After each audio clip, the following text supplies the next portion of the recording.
안녕하세요. 오늘 말씀을 맡은 이승민 형제입니다. 이 우리 교회가 굉장히 잘하고 있는 것 중에 하나가 그 만찬 예식을 지키는 것이라고 생각합니다. 이 만찬 예식은 우리 주께서 우리에게 명령하신 굉장히 중요한 예식 중에 하나입니다. 예수님께서 이 예식을 제자들에게 가르치시면서 기대하셨던 바가 있는데요. 혹시 기대하셨던 바가 무엇인지 알고 계신가요? 요 동그라미 6글자에 들어갈 말을 한번 예, 예, 예, 나를 기념하라 입니다. 예. 맞추신 분들 너무 많아서 다음 기회에 이 만찬 예식은 그 좁은 의미에서 예수 그리스도의 몸과 피를 기념하는 것으로 저희가 알고 있습니다. 그리고 조금 더 나아가서는 우리 주 예수 그리스도께서 갖고 계시는 성품과 그분의 전체적인 그 사역들을 모두 기념하는 것으로 포함됩니다. 그렇기 때문에 우리가 이 만찬 예식을 통해서 우리 주 예수 그리스도를 깊이 기념하기 위해서는 예수님에 대해서 자세하게 알고 더 깊이 아는 것이 굉장히 중요합니다.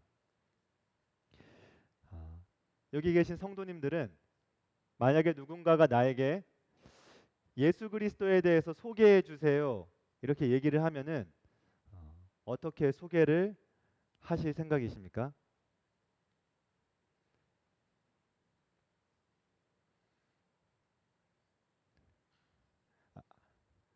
한숨 쉬지 마시고 이게 살다 보면은 가끔씩 이런 질문을 받을 때가 있잖아요. 예수님이 누구예요? 예수님 어떤 분이에요? 이렇게 질문을 할 때가 있는데 그때 내가 우리 주 예수 그리스도를 어떠한 분으로 소개할 것인지 어떻게 어떠한 말로 시작할 것인지 이런 부분들이 상당히 좀 궁금할 때가 있습니다. 이 생각보다 이런 생각을 하게 되면은 우리가 예수 그리스도에 대해서 잘 알지 못하는구나. 많은 부분 부족한 면이 있다. 이런 것들을 또한 발견하게 됩니다. 앞으로 이제 주님께서 이 시간을 좀 허락해 주시면 우리 주 예수 그리스도에 대해서 좀 더 많은 내용들을 나누기를 원합니다. 그리고 이 예수 그리스도를 알아가는 일로 말미암아 우리가 앞서 드렸던 이 만찬 예식 때 우리 주 예수 그리스도를 더 깊이 있게 또 폭넓게 기념할 수 있는 시간이 되기를 기도하겠습니다. 오늘은 그 본문 말씀 요한복음 8장 51절부터 59절의 말씀을 통해서 그는 계신다라는 주제로 말씀을 함께 나누고자 합니다. 먼저 본문 말씀을 교독하겠습니다. 신약 성경 160페이지입니다.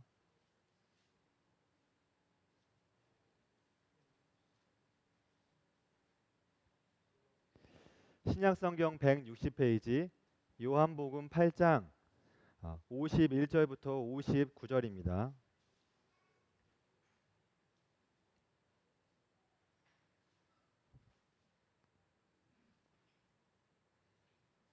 예, 다 찾으셨으면 제가 먼저 읽겠습니다. 51절 진실로 진실로 너희에게 이르노니 사람이 내 말을 지키면 영원히 죽음을 보지 아니하리라.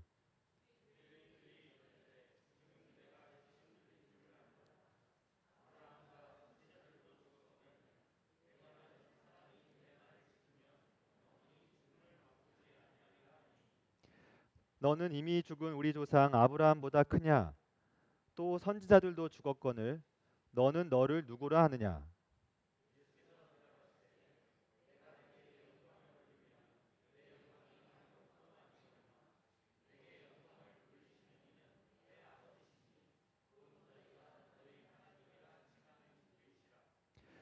너희는 그를 알지 못하되 나는 아노니 만일 내가 알지 못한다 하면 나도 너희같이 거짓말쟁이가 되리라.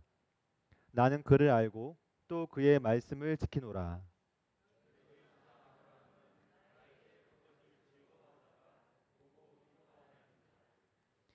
유대인들이 이르되 내가 아직 50세도 못 되었는데 아브라함을 보았느냐?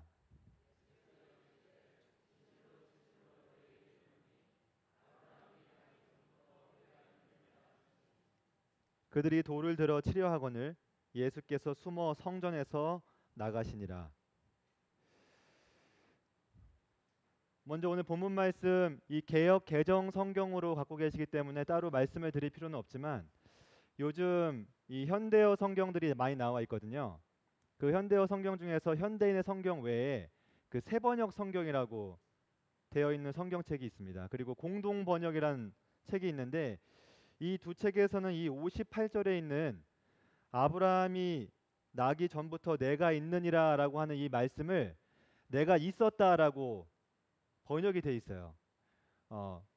그거는 그 의미상으로는 맞는데 그렇게 번역하는 거는 이 원래 의미와 맞지 않습니다. 그래서 여기 개역 개정에 나와 있는 대로 내가 있느니라라고 말씀을 알고 계시면 되겠습니다. 먼저 이 말씀을 드리겠습니다. 이 오늘 본문 말씀은 요한복음 8장 1절부터 시작되는 이 예수 그리스도와 유대인들 간의 굉장히 긴 대화의 마지막 장면이에요. 이 요한복음 8장 1절은 성도님들 많이 아시겠지만 간음 중에 잡힌 여인이 에 대해서 우리 주 예수 그리스도께 데려오는 장면에서 시작을 됩니다. 그때 우리 주 예수 그리스도께서 거기 있는 사람들에게 너희 중에 죄 없는 자가 돌로 쳐라, 먼저 쳐라 이렇게 말씀하신 것으로 시작이 되고 거기 있던 모든 사람들이 이제 죄 없는 자가 없잖아요. 그래서 모두 한 명씩 한 명씩 남녀노소 다 나가고 예수님과 간음 중에 잡힌 여자만 남았을 때 우리 주 예수 그리스도께서 그 여인을 정죄하지 않는 장면으로 이 8장이 시작이 됩니다. 그리고 나서 이 8장 12절을 보시면 이때부터 본격적으로 예수님께서 내가 누구인지를 이제 사람들에게 선포하기 시작하십니다. 그 9절이 8장 12절인데 예수께서 다음과 같이 이 말씀을 하고 계십니다. 예수께서 또 말씀하여 이르시되 나는 세상의 빛이니 나를 따르는 자는 어둠에 다니지 아니하고 생명의 빛을 얻으리라.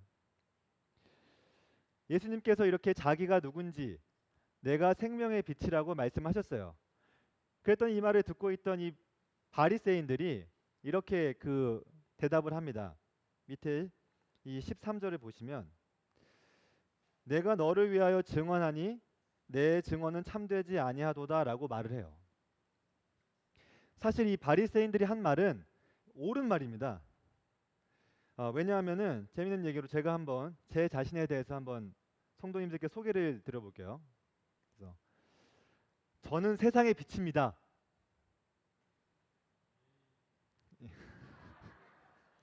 네, A까지는 기대하지 않았는데 A가 나와서 감사합니다. 네. 제가 세상의 빛이라고 저를 소개하면은 여기 계신 분들이 우와 박수 치면서 우와 막 이렇게 안 하실 거잖아요. 왜냐하면은 저 형제 얼굴에 그늘이 가득하니까 아무리 생각해도 빛이 아닌데 세상의 빛이라고 증언하니까 말이 안 되잖아요. 예수님께서 어떠한 모습으로 이때 있었는지 우리 알 수 없어요. 근데 성경에서 말하고 있듯이 예수님 볼품이 없었습니다. 그렇기 때문에 많은 사람들이 그분을 사랑하지 않았어요. 근데 그런 그분께서 세상의 빛이라고 자기 소개했으니까 당연히 외적으로도 증거가 안 되고 이 바리새인들이 말한 대로 내가 나를 위해서 증언하기 때문에 그 말은 말이 안 되는 얘기입니다. 사실은. 그러나 예수님께서는 이 바리새인들이 13절에 이렇게 얘기를 했음에도 불구하고 14절에 이와 같이 말씀을 하고 계세요. 제가 읽겠습니다. 예수께서 대답하여 이르시되 내가 나를 위하여 증언하여도 내 증언이 참되니 나는 내가 어디서 오며 어디로 가는 것을 알거니와 너희는 내가 어디서 오며 어디로 가는 것을 알지 못하느니라.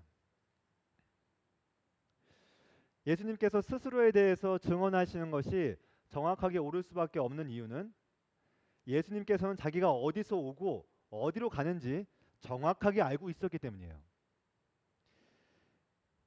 이 14절의 말씀을 바리새인들은 이해하지 못합니다. 정확히 말하면 12절부터 한 예수님께서 계속해서 이 하늘나라의 일과 자신에 대한 얘기를 계속 하는데 바리새인들 다 하나도 이해를 못해요. 근데 우리는 이해를 하죠. 되게 아이러니하기 때문에 우리가 이 요한복음 8장을 읽을 때 왜 이해 못하지 바리새인들 이렇게 생각하실 수 있는데 우리도 여전히 이해 못할 때가 있었습니다. 이 말의 의미와 이 말이 무슨 뜻인지 전혀 이해 못할 때가 있었어요. 근데 우리가 이 말을 이해할 수 있는 이유는 성령께서 그것을 깨닫게 하시기 때문이에요. 그렇기 때문에 우리가 그것을 이해할 수 있는 것입니다. 아버지에 대해서 예수님께서 얘기를 하셨어요. 내 아버지께서 나를 아시고 그분께서 나를 보내셨다. 그랬더니 바리새인들이 바로 이어서 아버지에 대해서 얘기를 합니다. 이렇게 물어봐요. 이해를 못하기 때문에. 내 아버지가 어디 있느냐 이렇게 물어봅니다. 그들은 예수님이 누구인지 너무 궁금했고 그게 어떤 뜻인지 알고 원했기 때문에 계속해서 그것에 대해서 물어보지만 예수님께서 A라고 말하면은 그 A에 상응하는 답변을 해줬어야 되는데 계속해서 엉뚱한 대답을 반복하고 있습니다.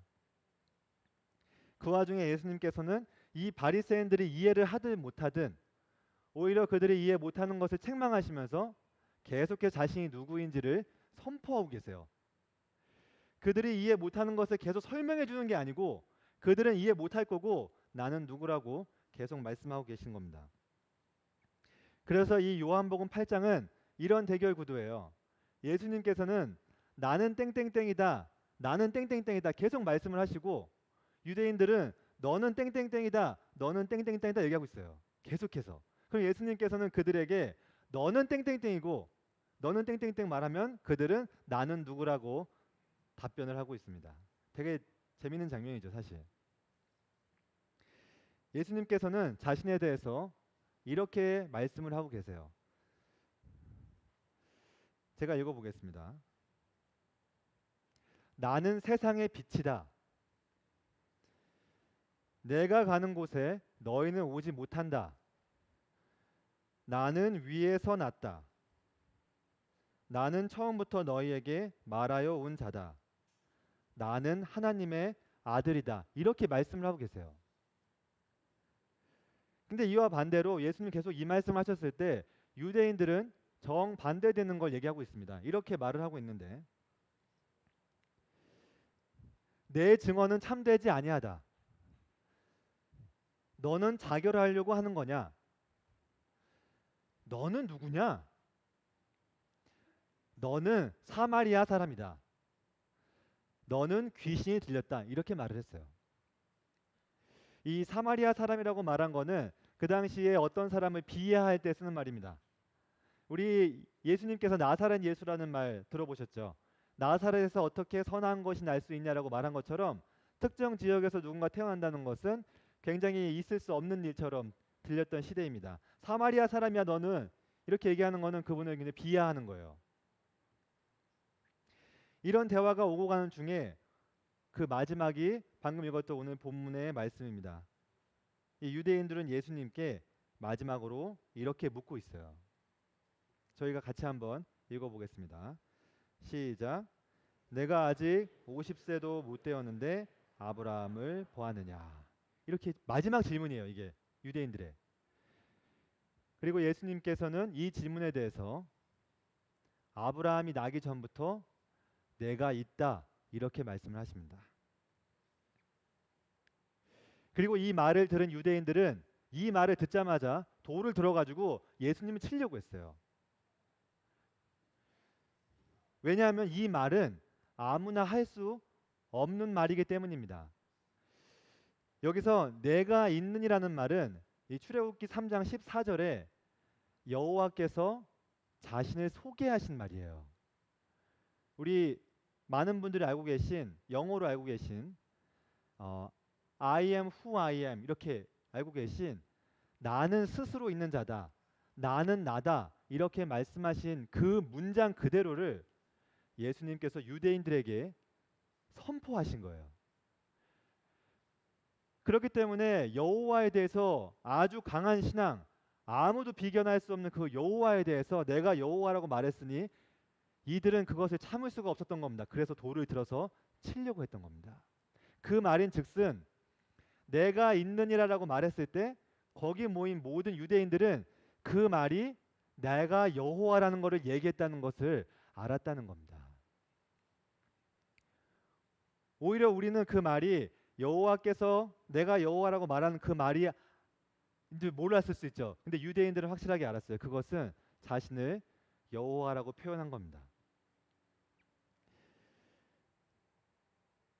유대인들은 구약 성경을 가진 유일한 민족이었어요.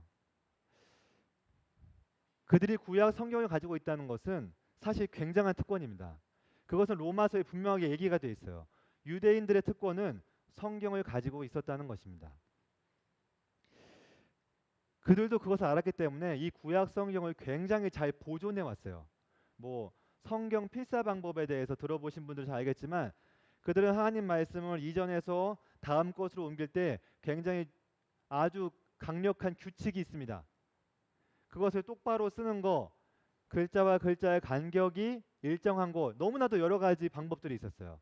그것들을 다 검증해서 그들은 아주 소중하게 하나님 말씀을 보존해 왔습니다. 이렇게 구약 성경을 잘 보존한 사람들이라고 한다면은 이 구약 성경의 내용을 분명히 잘 알고 있었을 텐데 예수 그리스도께서 하신 말씀을 이해하지 못했다는 것은 사실 저희도 잘 이해되지 않는 부분이에요, 사실. 근데 그것은 하나님께서 그들의 눈을 가리우시고 그들로 하나님 말씀을 깨닫지 못하도록 하신 목적이 있었을 것으로 보입니다.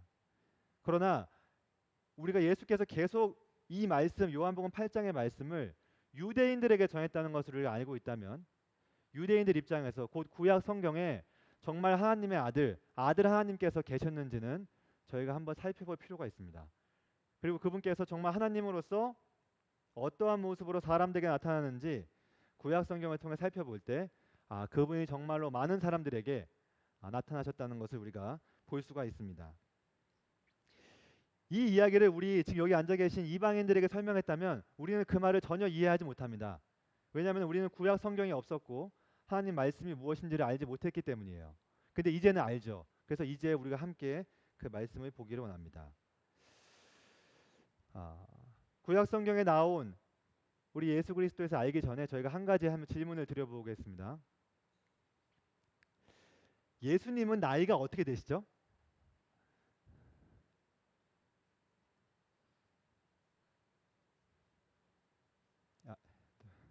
한국인 특성상 이렇게 보기를 드려야 되겠습니다. 1번 30세, 2번 33세, 3번 36세, 4번 50세. 2번 33세. 그렇죠. 이 많은 분들이 이 예수님 나이를 33세로 알고 계세요. 다 그렇게 알고 계시죠? 그렇죠. 이렇게 끄덕이시는데 33세인지 오늘 한 말씀 들어보시고 33세인지 한번 생각해 보시기 바랍니다. 그리고 그런 이미지, 예수님께 33세라는 이미지가 혹시 우리가 예수 그리스도를 바라보는 그 뷰에 있어서 편견과 왜곡을 가져오지 않는지 한번 생각해 보시기 바랍니다. 먼저 이 창세기 1장 1절을 한번 제가 준비해 왔으니까 다 같이 한번 읽어보겠습니다. 시작. 태초에 하나님이 천지를 창조하시니라. 우리 항상 성경책 읽을 때 창세기 1장부터 읽으시죠. 1장 읽고 1장 덮고 다시 1장 읽고 그래서 너무 익숙한 1장 1절이죠. 태초에 하나님이 천지를 창조하시니라. 우리 한글 성경에서 이제 한글로만 보니까 이 하나님 뭐 여러 번 말씀을 드렸지만 다시 한번 말씀드리면 여기에 태초에 하나님이라고 하는 이 하나님은 너무나도 많이 들어보셨을 엘로힘으로 되어 있어요. 히브리어로. 근데 이 히브리어를 이제 알고 있는 유대인들과 히브리어를 공부하신 분들은 이 밑에 있는 이 엘로힘이라는 단어에 뒤에 있는 이 뒤에가 이제 임이거든요. 요게 요렇게가 임입니다. 요 전부터 요렇게가 임인데 요 임이라는 단어를 이제 아시는 분들은 이게 복수를 나타낸다는 것을 알고 계십니다. 성경의 구약 성경의 수많은 그 임 관련된 단어들을 들어보신 적이 있으실 거예요. 마하나임 들어보시죠? 예, 임 뒤에 있죠. 그리고 그 다른 서로 다른 얘기긴 한데 여기 이제 창세기 1장에 나오는 하늘이 있거든요. 하늘. 그게 샤마임이에요. 근데 그건 약간 다른 얘기지만 그것도 역시 복수입니다. 그 이제 엘로힘을 보면은 일반적으로 이제 유대인들은 큰 대상을 나타낼 때 복수를 쓴다 이렇게 얘기를 하기도 합니다. 사실은. 근데 그와 동시에 이 엘로힘을 딱 보면은 복수구나 이렇게 알 수 있어요. 복수라는 건 내가 때린 복수 이게 아니고 둘 이상이다라는 뜻입니다. 성경을 자세히 보시는 분들은 1장을 읽으실 때 복수의 하나님을 만나게 돼요. 1장 1절에는 엘로힘으로 나와 있고 바로 2절에는 성령이 나타납니다. 몇 절 뒤에 가면은. 그리고 하나님께서 복수라고 하는 것에 대해서 확실하게 알 수 있는 증거는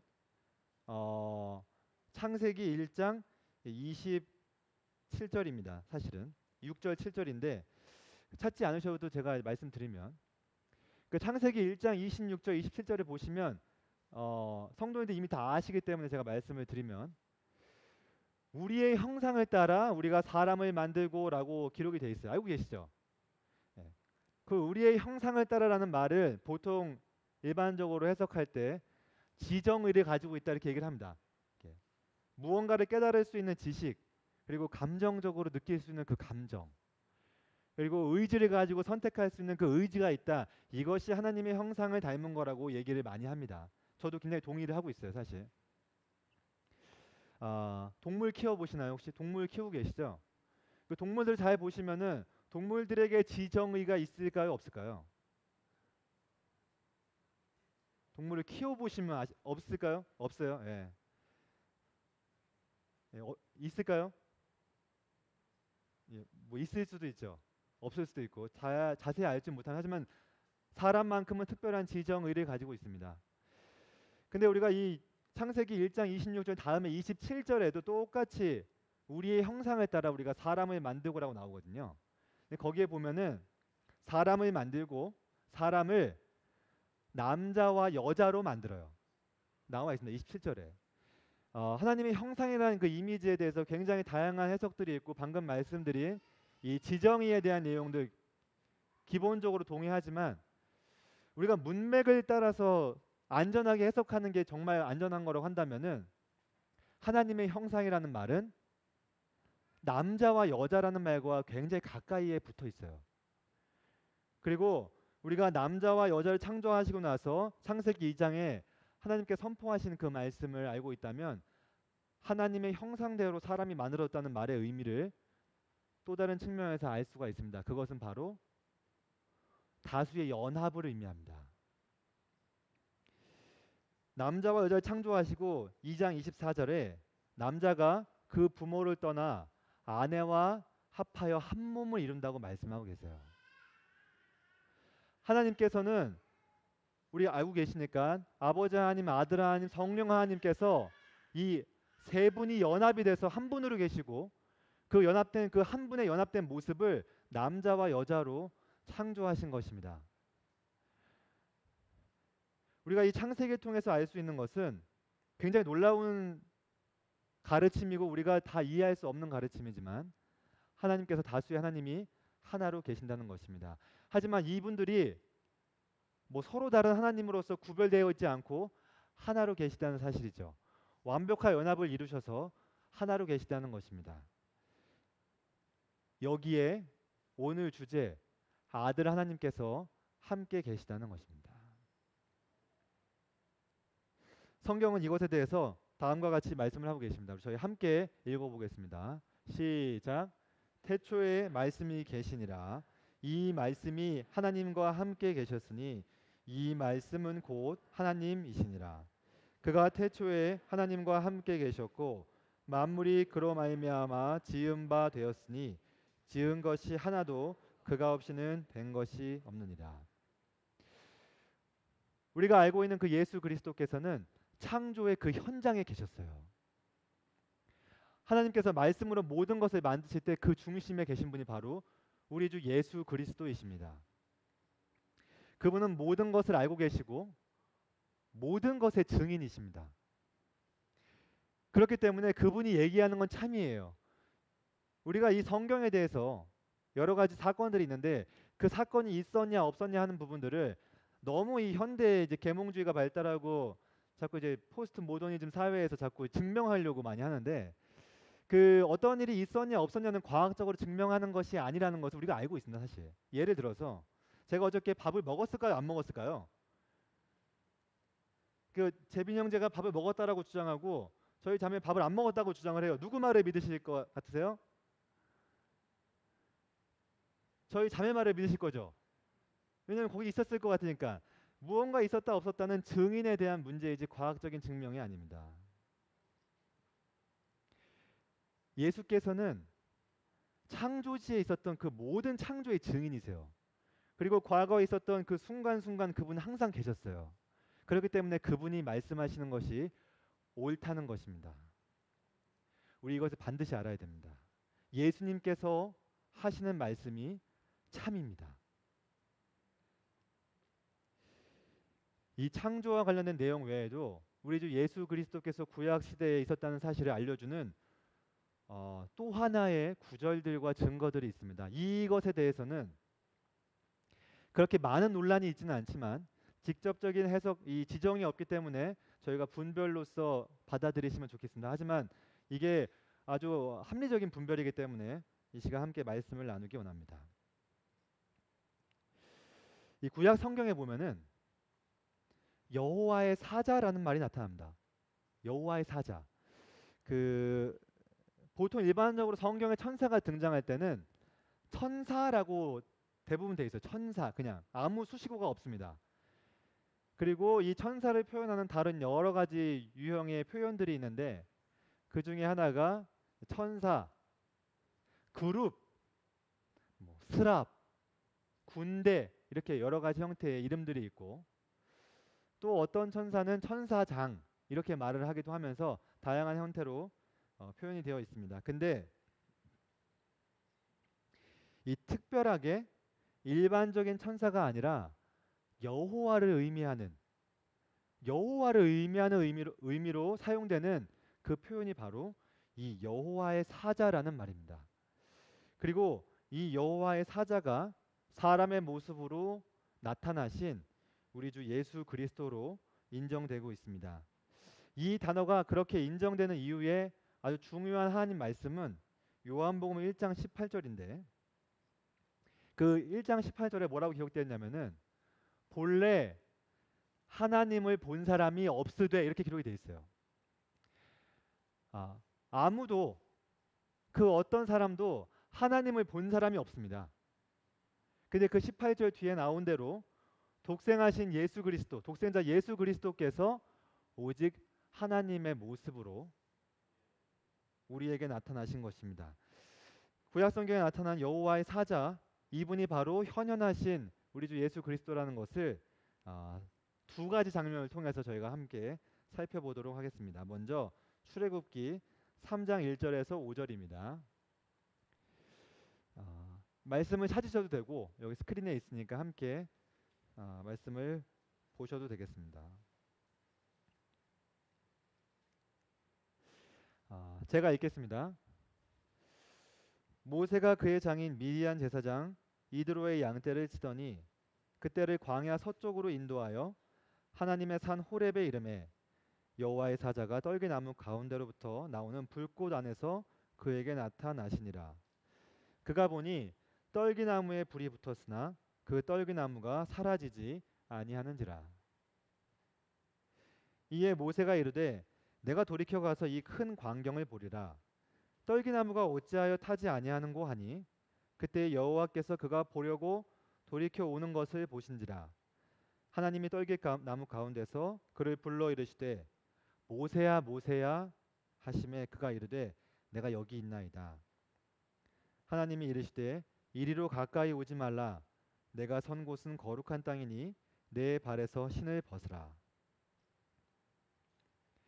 여기 앞에 2절에 보면은 이 빨간색으로 표시된 대로 여호와의 사자가 등장합니다. 이 사자라는 말은 이 한글 성경에 사자라고 되어 있고 히브리어로는 다 말아크인데 이건 천사로도 번역이 되어 있습니다.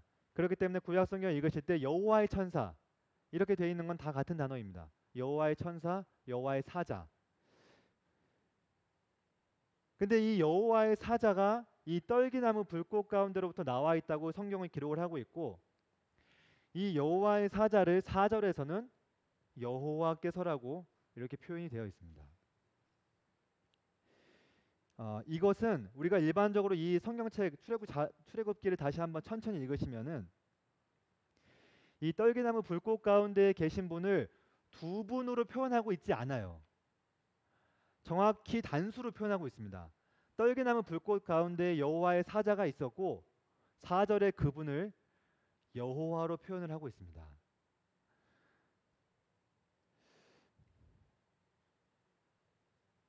다시 말해서 여호와의 사자는 사람이 볼 수 있는 형태로 나타나신 여호와였다는 의미입니다. 이 신명기 34장 10절에 이 여호와께서는 모세를 대면하여 보시던 자로 기록을 하고 있습니다. 이 대면하여 봤다는 말을 우리가 일반적으로 되게 하나님과 끈끈한 관계에 있었다 이렇게 얘기를 합니다. 저도 그 해석이 맞다고 생각합니다. 굉장히 끈끈한 긴밀한 교제에 있었다.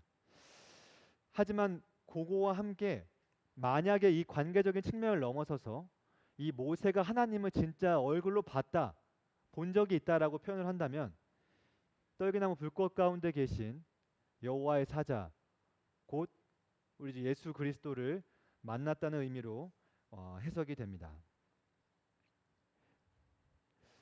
우리 주 예수 그리스도께서는 특정한 시기에, 필요한 시기에 사람의 모습으로 이렇게 사람들에게 나타나셨고 그분을 보여주셨어요.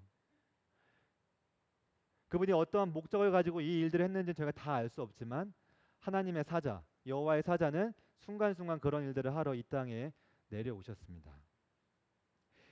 이와 더불어서 또 다른 장면이 하나 있는데 그것은 하갈이 사라의 학대를 피해서 도망할 때입니다.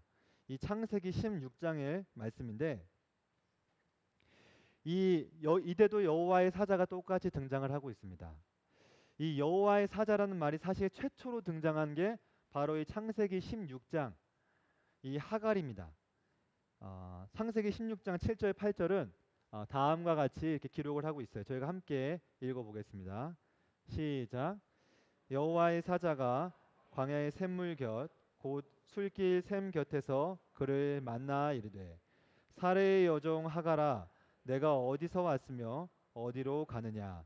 그가 이르되 나는 내 여주인 사레를 피하여 도망하나이다. 이렇게 말하고 있어요.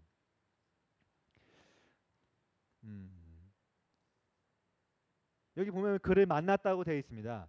정확하게 사람의 모습으로 그를 만났고 이 뒤에 나오는 장면에서 똑같이 여호와께서 하갈에게 나타나신 것을 말하고 있는데 이렇게 굉장히 고생하고 이 사라의 학대를 받는 그 하갈 샘 곁에서 이제 이거 어떻게 해야 되나 이제 마음이 너무 어려운 상황에서 여호와의 사자가 나타나셔서 다음과 같이 위로의 약속을 전달하십니다.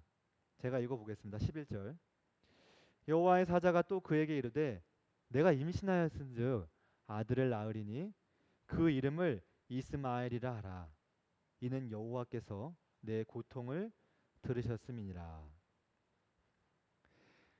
이 여호와의 사자를 만난 이 하갈이 이 모든 일을 겪은 다음에 이 13절과 같이 밑에 있는 말씀과 같이 고백을 하고 있어요. 이 13절의 말씀을 한번 성도님들께서 읽어주시면 감사하겠습니다. 시작.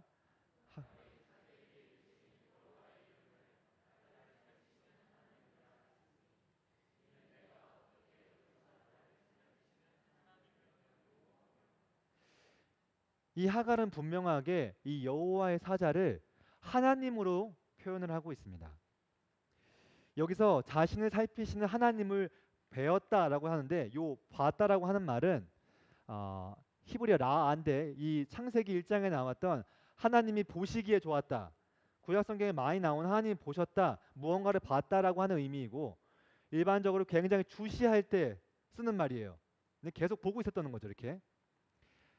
하갈은 어떠한 모습인지 모르지만 사람의 모습으로 오신 여호와의 사자를 실제로 봤다는 의미입니다.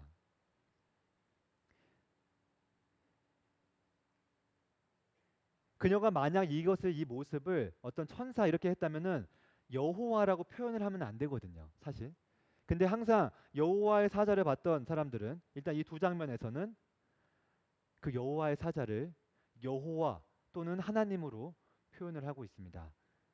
그것은 분명히 그분이 바로 여호와 하나님이었다는 의미입니다.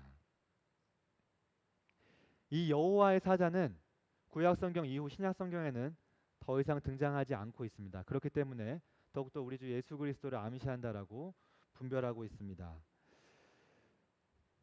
이 두 가지 상황 외에도 여호와의 사자는 아브라함이 이삭을 그 제단 위에서 잡을 때 다급하게 아브라함을 부를 때 나타나셨어요. 여호와의 사자가 나타납니다. 야곱이 라반으로부터 이제 가야 될 때 아무 소유가 없을 때 베델로 돌아가라고 말씀하실 때 나타나십니다. 기드온이 아무 능력이 없어가지고 전쟁에서 이길 수 없다라고 그 막 어려워할 때 그때 나타나십니다. 그리고 다윗이 아주 힘들고 도망 다닐 때 또 나타나세요. 우리 주 예수 그리스도께서는 하나님의 말씀에 따라서 적절한 시기에 적절한 시점에 계속 나타나셨습니다.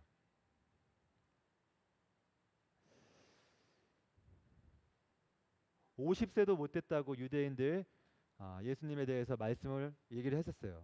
오늘 본문 다시 이 요한복음 8장 57절로 돌아와서 유대인이 질문한 것을 한번 생각해 보시기 바랍니다. 제가 예수님의 나이에 대해서 물어봤죠. 예수님의 나이. 내가 아직 50세도 못 됐는데 아브라함을 봤느냐? 이렇게 물어봤을 때 성도님들은 뭐라고 대답하시겠습니까?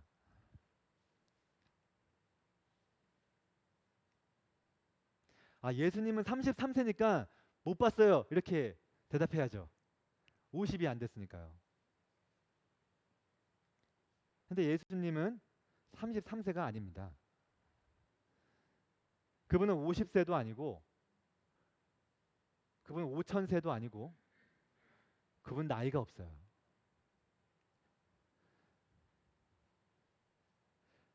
그분은 처음과 끝이 없습니다. 이 세상은 처음과 끝이 있어요. 우리 여기 계신 모든 분들 처음과 끝이 있습니다. 근데 우리 예수 그리스도께서는 처음과 끝이 없습니다. 그분은 나이가 없습니다. 그러므로 그분의 나이에 대해서 너무 마음에 담아두지 않으셨으면 좋겠어요. 우리가 자꾸 예수 그리스도의 나이에 대해서 그분의 이미지를 이렇게 형상화할 때 젊은 30대의 모습으로 생각합니다. 그렇기 때문에 그분이 많은 것을 경험하지 않았다라고 생각할지 몰라요. 이 유대인들이 그랬던 겁니다. 50도 안 됐으면서 뭘 한다고 저렇게 얘기하지? 이렇게 얘기하는 겁니다. 그리고 그분이 태어난 그 시점이 베들레헴 거기라고 생각하시는데 그렇지 않습니다. 예수님께서는 창조 때에도 이미 있었고 그때에도 있었고 지금도 있는 겁니다. 그렇기 때문에 아브라함이 나기 전부터 나는 있다. 그렇게 말씀하신 예수 그리스도의 말씀이 진리인 것입니다. 이 요한복음 8장은 요한복음 1장과 그 내용이 이게 일맥상통하고 있어요. 왜냐하면은 마태, 마가, 누가는 예수님의 탄생부터 그의 일대기를 쭉 기록합니다. 요한복음은 아닙니다. 아까 읽었던 것처럼 요한복음은 예수님을 소개하면서 시작해요. 그게 요한복음의 목적입니다. 예수는 누구인가를 밝히는 것이 요한복음의 목적이기 때문에 예수님 소개하는 겁니다. 요한복음 8장 똑같잖아요. 예수님 자기 말씀하고 계세요. 내가 누구라고 말씀하고 있는 겁니다. 유대인들 그걸 끝내 모르고 마지막에 그들의 모습 돌을 들어 치려고 그랬어요. 근데 예수님 분명히 말씀하고 계시죠. 나는 언제나 있다는 겁니다. 그분은 하나님이시라는 겁니다.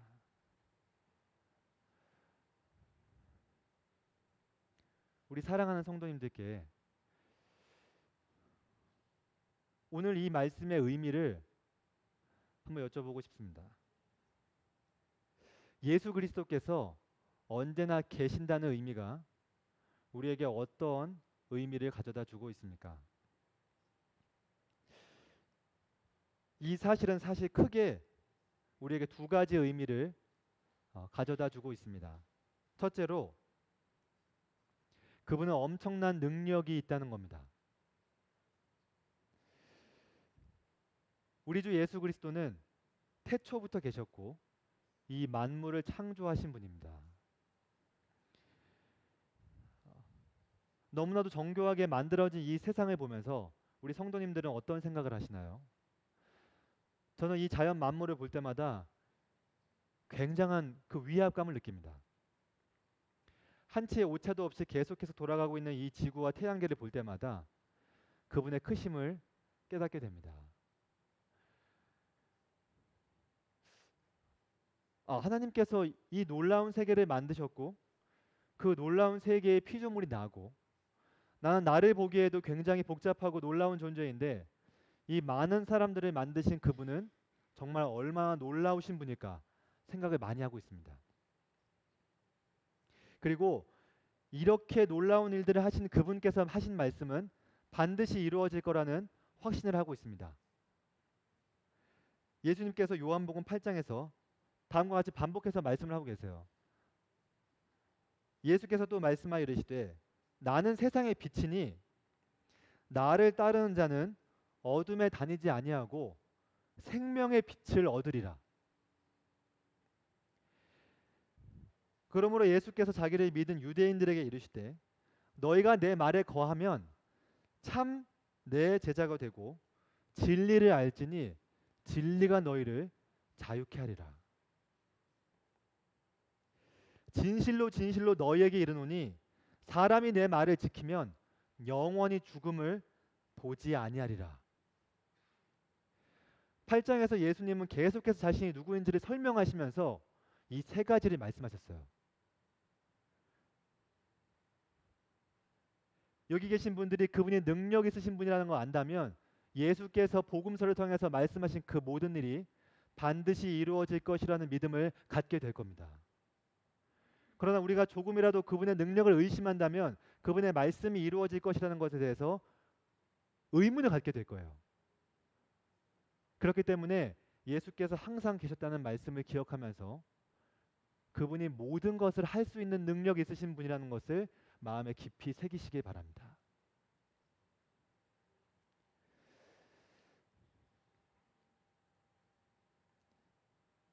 우리는 모든 상황을 과거, 현재, 미래로 나눕니다. 사람은 과거, 현재, 미래가 있어요. 지금이 지금 현재이고 어제가 과거죠. 내일이 미래입니다. 약간 철학적인 얘기지만 우리 주 예수 그리스도는 과거, 현재, 미래가 없어요. 왜냐하면 그분은 항상 계시기 때문이에요. 항상 현재 일로 말씀하시기 때문에 그분은 삶의 현장에 계십니다. 그래서 그분 다 아시는 거예요. 사실은 이해가 어렵지만 그렇기 때문에 그분을 신뢰할 수 있습니다. 그분은 언제나 계시니까요. 그분이 말씀하신 이 세 가지 외에 수많은 말씀들을 알고 계시죠. 그분을 신뢰하시기 바랍니다. 그분이야말로 우리가 신뢰할 수 있는 유일한 대상입니다. 그리고 그것이 여러 논리와 이론으로 증명되지 않는다 할지라도 그분이 하신 말씀이 맞는 겁니다. 이것을 꼭 잊지 않으시기 바랍니다. 그분이 계신다는 것의 두 번째 의미는 그분이 모든 현장의 증인이라는 의미입니다. 저는 우리 성도님들이 굉장히 다양한 삶을 살아오셨다는 것을 잘 알고 있습니다. 지금 여기 계신 성도님들 중에서는 나이가 굉장히 많으신 분도 계시고 저처럼 이제 인생의 중간 정도를 사는 분도 계시고 젊은 청년들도 계신 것으로 알고 있어요. 그리고 우리가 인생을 정말 다양하게 다양한 시간에 살아왔지만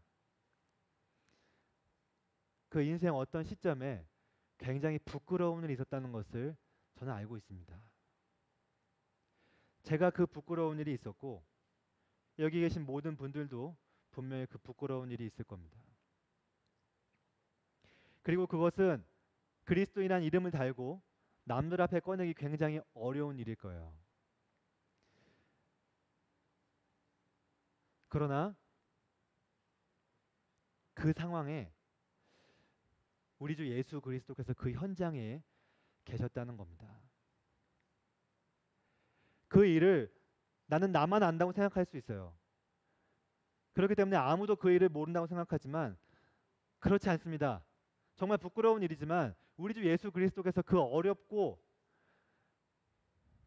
그리스도의 거룩에 맞지 않는 그 순간에 우리와 함께 계시면서 그 일의 증인이 되십니다. 우리가 그 일을 잊지 않고 있다면 우리 마음에 어떠한 마음이 될까요? 우리 겸손한 마음을 갖게 될 겁니다. 사무엘하에 보면은 다윗의 기록이 돼 있습니다. 다윗이 밧세바를 범한 기록이 너무나도 길게 돼 있죠. 그 다윗이 나단을 보내기 전에 하나님께서 말씀하신 게 있어요. 여호와께서 보시기에 악했다. 그분 다 보시고 있었거든요. 다윗은 그 순간 내가 하는 행동에 대해서 아무도 모른다고 생각했을지 모릅니다. 하지만 진짜 안타깝게도 그거 다 기록이 돼 있었어요. 현대를 사는 우리에게 그것이 나타나고 있습니다. 여호와께서 그거 다 보고 계셨던 겁니다. 얼마나 안타깝습니까?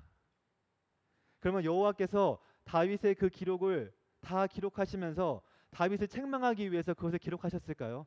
아니죠. 그를 겸손하게 하시고 그를 낮추시게 하시면서 우리를 낮추시게 하시는 목적이 있었다고 저는 생각하고 있습니다. 부끄러운 일을 한번 되돌아보십시오. 저도 마찬가지입니다. 내세울 게 없잖아요. 겸손함을 얻게 됩니다. 그 현장에 그리스도께서 계셨다는 것을 기억하시고 순간순간 우리의 교만함과 높아지려는 마음이 들 때 그 현장에 계신 예수 그리스도를 돌아보시기 바랍니다. 그러나 그리스도께서는 우리의 죄악을 들춰내시는 분이 아닙니다. 오늘 본문 시작과 함께 나왔던 말씀처럼 간음 중에 잡힌 여인 예수님께서 정죄하지 않으셨어요. 성경이 말하는 대로 우리 주 예수 그리스도께서는 우리의 죄와 불법을 다시는 기억하지 않는 분입니다. 오히려 예수께서는 우리의 상황을 진심으로 위로하시는 분이에요. 그리고 우리가 어려웠던 그 삶의 순간순간에 함께 계셨던 분입니다. 여호와의 사자가 언제 나타나셨는지 제가 말씀드렸죠. 한번 돌이켜 보세요. 하갈이 사라의 학대를 받아가지고 그 먼 광야 그 샘 옆에 탁 앉아 있을 때 여호와의 사자가 나타나셨어요. 우리 성도님들께서 생각해 보세요. 여호와의 사자가 나타날 상황인가요? 하나님께서 그 한 영혼을 위로하려고 그 샘물 곁에 직접 사람의 모습을 입고 나가실 필요가 있습니까? 그렇게 한가하신 분인가요? 근데 그 하갈을 위로하려고 그 곁에 가셨어요. 그리고 위로의 말씀을 전하셨습니다. 아브라함이 그 아들을 죽이려고 할 때 다급하게 부르셨어요. 그러지면 안 된다고. 그들의 마음과 그들의 감정 속에 계시는 분입니다. 성도님들 태어나셨을 때 거기 계셨어요. 30세가 어떻게 거기 계세요? 그분 30세 아닙니다. 그분 태어날 때 그 자리에 계셨습니다. 재빈 형제님 기억 안 나시죠? 태어날 때 기억 안 나잖아요. 어머님, 부모님 아시겠죠? 저도 기억이 안 나거든요. 근데 그때 계셨어요. 그 자리에서 박수 치면서 축하한다고 계셨습니다.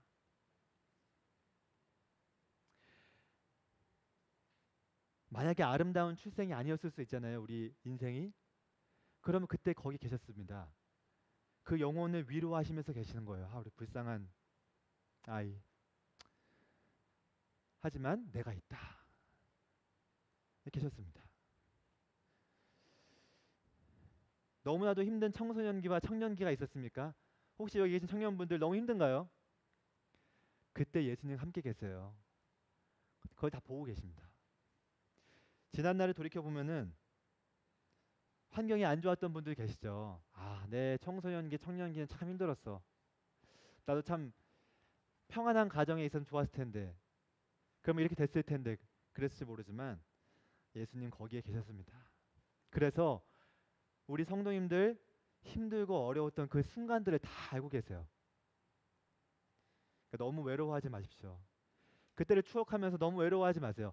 예수님께서 그때 함께 계셨습니다. 그리스도 안에서 뭔가 되게 잘 해보려고 했는데 안 된 적 있습니까? 혹시? 그 어떤 순간에 아, 나 진짜 잘해보고 싶었는데 잘 안 됐어요. 그게. 이렇게 하고 싶었는데 예수님께서 그 마음을 아십니다. 남들 아무도 모르죠. 그거. 그 사람들은 나에 대해서 외적으로 평가합니다. 그렇게 해서 안 되고 뭐 이렇게 해서 안 되고 그러니까 안 되고 막 얘기하죠. 사람들은 보이는 것만 보니까 어쩔 수 없어요. 근데 예수님은 아십니다. 성도님들 그 마음에 얼마나 예수 그리스도를 향해서 갈망과 열정이 있었는지 그분 다 알고 계세요. 그러니까 걱정하지 마십시오. 오늘 그분께서 이렇게 말씀하실 것 같아요. 내가 다 알고 있다.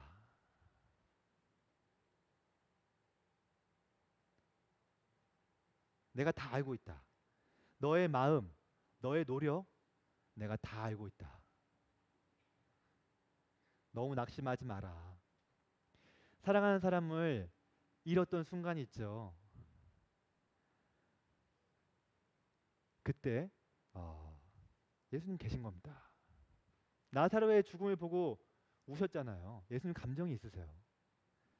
그 슬픔의 순간에 예수님 함께 계시고 우리와 함께 눈물을 흘리시며 우리의 친구로 계십니다. 그분은 언제나 계십니다. 오늘의 주제는 그분은 계신다입니다. 이 말이 그분의 크신 능력을 우리 성도님들께 가져다 주기를 원합니다. 그와 더불어서 영원히 우리의 친구가 되셔서 우리와 함께 계시는 그분으로 우리 마음 가운데 새겨지기를 진심으로 기도합니다. 언제나 계시는 그분을 통해 겸손을 배우시고 언제나 계시는 그분을 통해 위로를 배우시고 그분이 하신 말씀이 진리라는 것을 알고 어떠한 상황에서도 그분을 신뢰하시는 우리 인천 송도교회 성도님들 되시기를 주님의 이름으로 기도하겠습니다. 영원히 계시는 우리 주 예수 그리스도께 찬양과 영광을 돌립니다. 감사합니다.